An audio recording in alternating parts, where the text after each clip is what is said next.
Oyilunga lomkhonto wesizwe uthi kuyamangaza ukuthi kungani umongameli waseGhana ememe uPresident Jacob Zuma ukuthi eye khona le kunokuthi ameme uPresident Ramaphosa. Uthi uyasola ukuthi kukhulu abakufihlile okusabhoma kuyoqhuma ngelinye ilanga. Kanti okunye kusengenzeka ukuthi bengameme uPresident Ramaphosa ingoba bayambona ukuthi usebenzisana kanye nabelungu. Ubese futhi uyafisa ukuthi umongameli waseNigeria ephaphamwe kusase ele ngoba uRamaphosa uyabasebenzisa.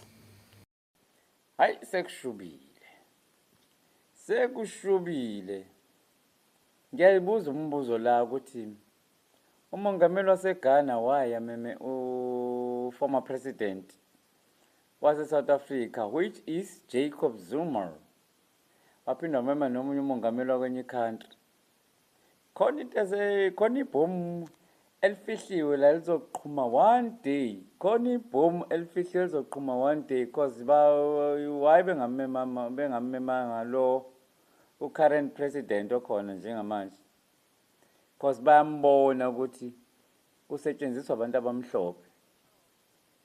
Engifisa futhi nje ngifisela ukuthi nje umongameli waseNigeria avuke emaqandini ngoba kahle nje ngoba lo uyababribe kahle lo untaba kayikhonje uyababribe ngoba ethi abantu baseNigeria bangene la South Africa without producing any document. Uyababribe bayangenisa abantu abamhlophe eNigeria.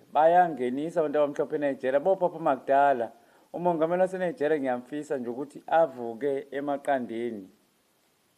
Umongameli waseGhana ngiyamthanda ngoba hayi ushayiwe la bayafana nomsholozi. Bashayiwe la khona ibhomu abalisethayo eloqhuma one day. Bopha mabelungu sebethi hawu kanti bekunebhomu elifihlwe kanje. Ngiyathanda ngoba khona into abayifomayo.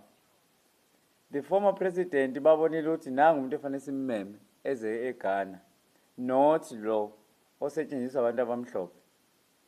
Cause lo ugqokile nje uyelo kodwa nje kahle ngaphakathi kuyena ugqoka ublue.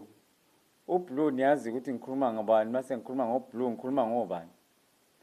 Ugqokile uyelo nje ngaphandle kodwa ukhohlisa thina kodwa ngaphakathi enhlizweni yakhe uyazazi ukuthi ublue. Ngiyafisa ukuthi umongameli waseNigeria avuke emaqandeni, izwe liyahamba. Bayangenisa abantu abamhlophe eNigeria. Bazolibala ukuthi hayi siyongena eSouth Africa, soba nomdlalo eSouth Africa. Bayangenisa abantu abamhlophe eNigeria. Nigerian, you must be wake up. You are going to recolonized. I'm telling you.